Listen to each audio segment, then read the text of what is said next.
Okay, so picture this.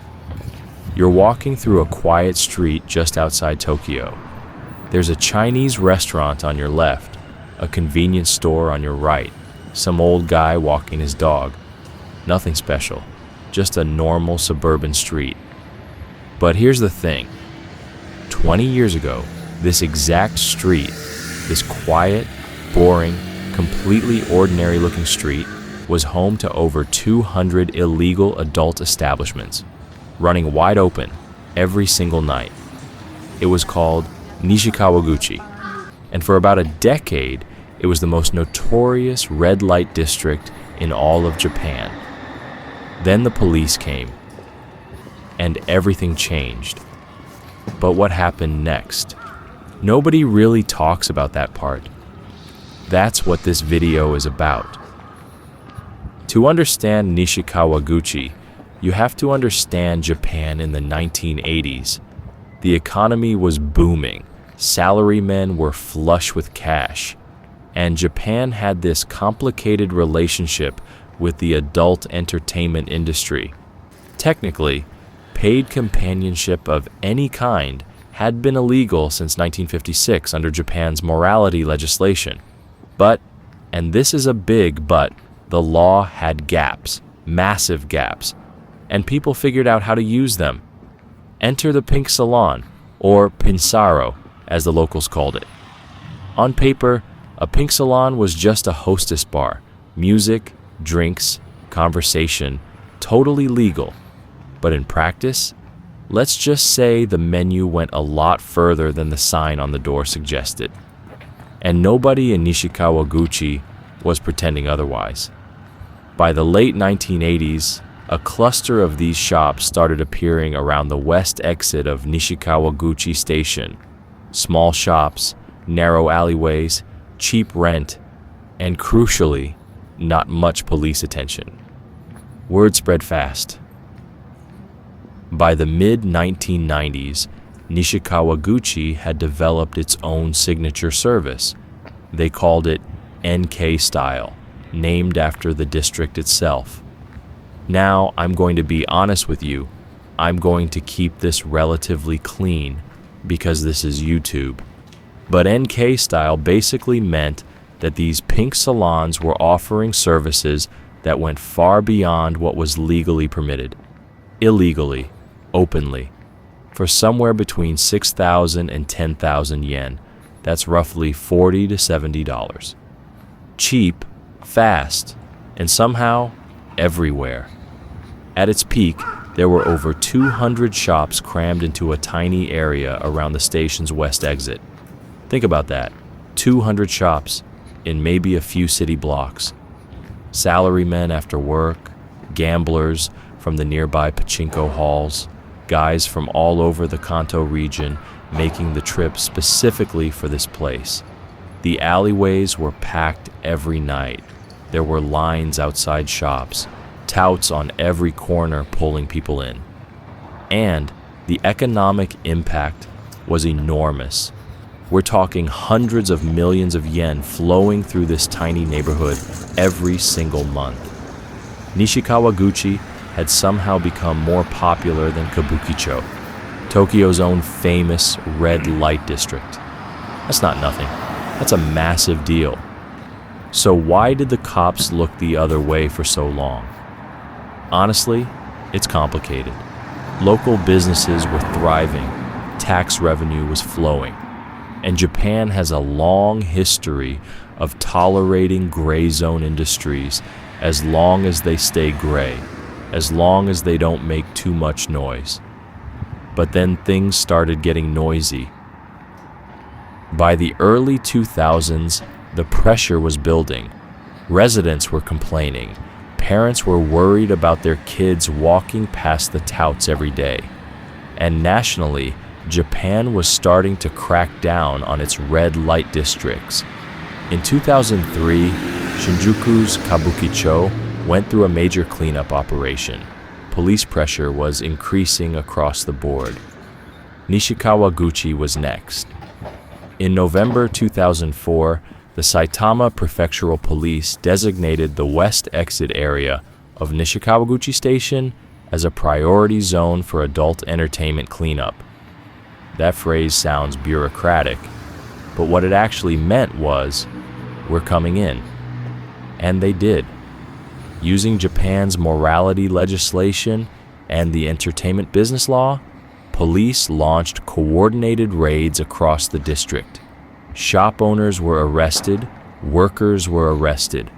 An estimated 100 or more people were taken in across the operation. By 2005 and 2006, the district was effectively dead. Over 200 illegal shops, gone. The alleyways that had been packed every night were suddenly silent. The touts disappeared, the lights went dark, and what was left behind was nothing. Just empty storefronts, block after block of vacant shops in a neighborhood that had built its entire economy around one industry. The cleanup had worked, but now Nishikawaguchi had a different problem. What do you do with a neighborhood that nobody wants? This is the part that most people skip over when they talk about Nishikawaguchi. After the raids, the local economy collapsed. The restaurants that had survived on the foot traffic from the adult entertainment district, gone. The bars, the late-night convenience stores, the whole ecosystem that had built up around the industry, it just evaporated. Rents dropped. Landlords were desperate. Buildings sat empty for months, years in some cases. The city tried. In 2010, they launched a B-grade gourmet festival. Basically, a cheap food fair to try to bring people back to the area. It sounds almost funny in hindsight. But something unexpected happened because of it. Chinese restaurant owners started showing up. Here's where the story gets really interesting. Through the 2000s and into the 2010s, Japan was seeing an influx of a new generation of Chinese immigrants. Not the older diaspora communities you'd find in Yokohama's Chinatown. These were newer arrivals, students, tech workers, entrepreneurs, people who wanted to stay in Japan long-term but needed somewhere affordable to live. Nishikawaguchi checked every box. Close to Tokyo, about 25 to 30 minutes from Shinjuku, with one transfer at Akabane. Cheap rent, because nobody else wanted to be there. And suddenly, lots of empty commercial space. Chinese restaurant owners moved in first, then grocery stores selling Chinese ingredients you couldn't find anywhere else in Japan, then karaoke bars, bubble tea shops, beauty salons. The kind of authentic, no-frills Chinese businesses that served the community rather than Japanese tourists. Word spread through WeChat, through Chinese language social media, through word of mouth in Chinese student networks, and it accelerated fast. Today, within 300 meters of Nishikawaguchi Station's west exit, the exact same area where those 200 illegal shops once operated, you'll find Chinese language signs on almost every building, simplified Chinese characters everywhere, shop staff who speak Mandarin as their first language, and food that people who grew up in China will tell you is as good as anything back home. The city of Kawaguchi now has around 54,000 foreign residents. That's about 9% of the total population. Chinese nationals make up roughly 24,000 of those. And in some areas near Nishikawaguchi, the foreign resident ratio hits 35 to 50%. At the Shibayan Danshi, a large housing complex near the neighboring Warabi station, more than 50% of residents are now Chinese nationals. Yokohama's Chinatown is famous.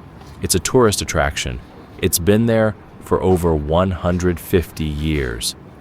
What happened in Nishikawaguchi took about 15 years. and it's bigger. Now, I want to be careful here, because this part of the story is complicated, and it's easy to tell it badly.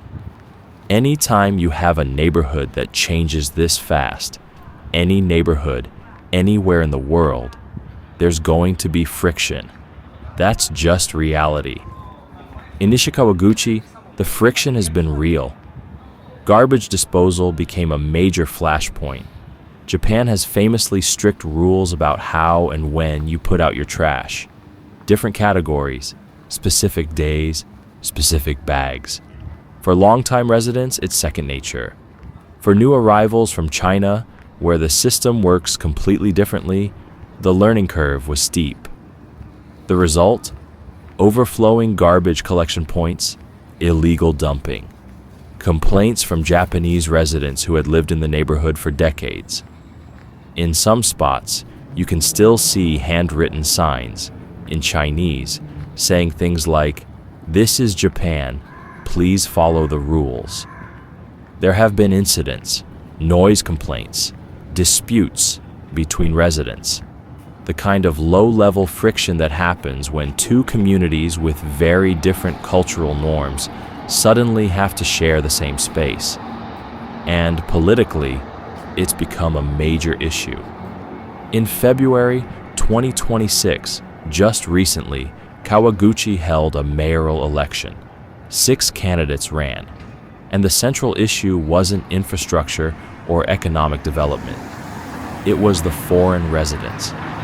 The election saw a voter turnout of 40.98%.